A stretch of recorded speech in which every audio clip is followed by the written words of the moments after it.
Assalamu alaikum, dear students. Welcome in SST class. As you know that we are studying the lesson industries. जो आज का topic हम पढ़ने जा रहे हैं that is distribution of major industries. तो इसमें मोस्टली जो 3 इंडस्ट्रीज़ वर्ल्ड वाइड में पाई जाती हैं that is iron and steel industries, textile industry and the information technology industry. तो जो iron and steel industry and textile industry है वो ओल्डर इंडस्ट्री मानी जाती है, ठीक है। तो ये बिकॉज दे स्टार्टेड अर्लियर। तो उसके बाद जो आजकल ज़्यादातर यूज़ होती है information technology industry, they are known as emerging industry or also they are also known as sunrise industry. तो जो आयरन एंड स्टील इंडस्ट्री है मोस्टली ये पाई जाती हैं Germany, USA, China, Japan and Russia में। टेक्सटाइल इंडस्ट्री पाए जाते हैं India, Hong Kong, South Korea, Japan and Taiwan. Information technology industry mostly पाया जाता है the Silicon Valley of central California and the Bengaluru region of India. तो इसके बारे में हम आगे डिटेल में पढ़ेंगे इंफॉर्मेशन टेक्नोलॉजी इंडस्ट्री के बारे में। और जो सिमिलैरिटीज़ है सेंट्रल कैलिफोर्निया में जो आईटी इंडस्ट्री है और बेंगलोर जो में जो आईटी इंडस्ट्री है उनमें क्या सिमिलैरिटी है, ठीक है। तो आज का टॉपिक जो है उसमें हम ज़्यादातर आयरन एंड स्टील इंडस्ट्री के बारे में पढ़ेंगे, ठीक है। तो आयरन एंड स्टील इंडस्ट्री में भी वैसे ही 3 स्टेप्स होते हैं जैसे इनपुट, प्रोसेस एंड आउटपुट। यहाँ पे भी वैसा ही होता है, लेकिन सबसे इम्पोर्टेंट बात जो है आयरन एंड स्टील इंडस्ट्रीज़ के बारे में ये है कि ये industry this is known as actually the feeder industry, क्योंकि इसके जितने भी प्रोडक्ट बनते हैं यानी जितने भी प्रोडक्ट इस आयरन एंड स्टील इंडस्ट्री में बनते हैं वो सारे रॉ मटेरियल यूज़ होते हैं बाकी इंडस्ट्रीज़ में, ठीक है। For example iron steel industry में जो इनपुट होता है वो है रॉ मटेरियल में क्या क्या आता है आयरन और कोल, लाइमस्टोन, लेबर, कैपिटल या साइट मीन्स प्लेस जहाँ पे कोई इंडस्ट्री सेटअप की जाती है या कोई और इंफ्रास्ट्रक्चर जिसमें आते हैं जैसे मशीनरी आती है वगैरह, ठीक है। उसके बाद जो प्रोसेस आता है, प्रोसेस में क्या होता है आयरन ओर को स्टील में कन्वर्ट किया जाता है। और एक बार जो आयरन ओर होता है जिसमें उसको क्या होता है उसको फर्नेस में डाला जाता है। फर्नेस में क्या होता है बहुत ज़्यादा टेम्परेचर होता है, यानी जो आयरन ओर होता है उसको स्मेल्ट किया जाता है। स्मेल्टिंग में क्या होता है जिसमें मेटल को एक्सट्रैक्ट किया जाता है फ्रॉम देयर ओर्स, ठीक है। और उसके बाद जब वहाँ से जो निकलता है मटेरियल उसको रिफ़ाइन किया जाता है, दैट इज़ इट ये साफ़ किया जाता है।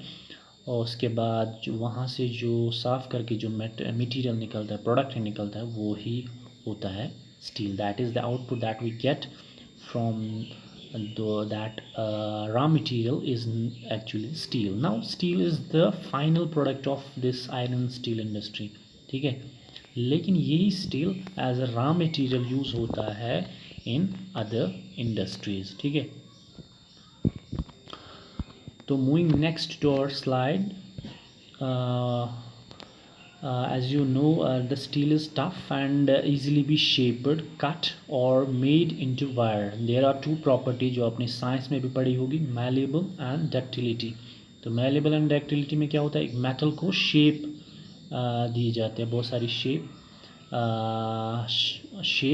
ठीक है, या कट किया जाता है या बहुत सारे वायर बनाए जाते हैं, ठीक है।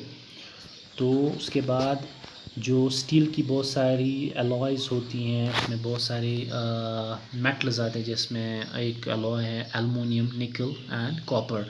ये स्टील के साथ मिक्सअप की जाती हैं, तो उसकी वजह से जो स्टील है बहुत ज़्यादा टफ़ या हार्ड बनता है, या उसमें वो एबिलिटी बनती है जिससे वो रस्ट से बच सके, ठीक है, यानी उसमें जंग नहीं लगती। तो उसके बाद यहाँ पे एक और एक्चुअली टर्म है एलॉय। एलॉय क्या होता है एलॉय एक्चुअली जब कोई मेटल बनता है जिसमें दो से ज़्यादा मेटल कंबाइन किए जाते हैं, उसमें जो वहाँ से कोई प्रोडक्ट बनता है या मेटल बनता है that is known as alloy. तो metal made by combining two or more metallic elements to give more strength or resistance to corrosion or rust is known as alloy. और एक बात जो स्टील के बारे में है, अगर आप देखोगे तो ऑलमोस्ट सारी चीज़ें स्टील की ही बनी हुई होती हैं, ठीक है, चाहे वो सुई हो, नीडल से लेकर बड़े बड़े जहाज़ तक, जितने भी चीज़ें हैं वो ऑलमोस्ट मेटल के ही बने, ऑलमोस्ट स्टील के ही बने। तो हम कह सकते हैं यहाँ पे स्टील इज़ द बैकबोन और it is the basic industry, basic modern industry.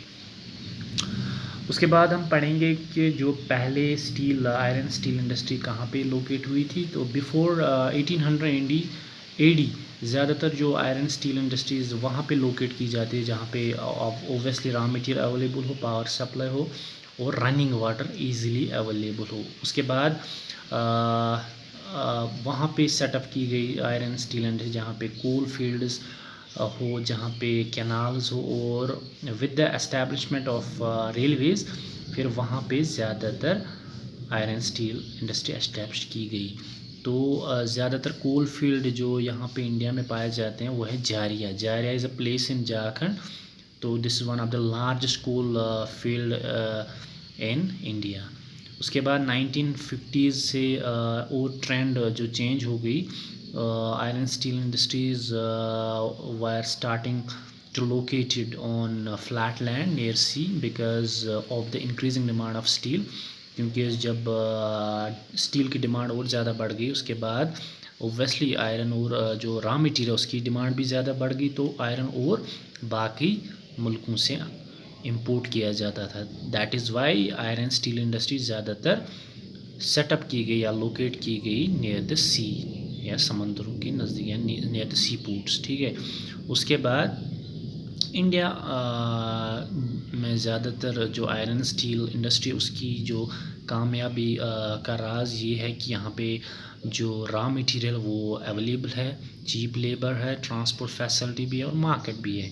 तो वो मार्केट में ज़्यादातर अगर हम बाकी कंट्रीज़ की बात करें तो जापान जो है इंडिया का लार्जेस्ट बायर है आयरन ओर का, यानी जापान यहाँ से बहुत ज़्यादा आयरन ओर ख़रीदता है। ओके, तो उसके बाद आयरन स्टील प्रोड्यूसिंग सिटीज़ जो यहाँ पे इंडिया में है वो है वेस्ट बंगाल, झारखंड, इंडिया, छत्तीसगढ़।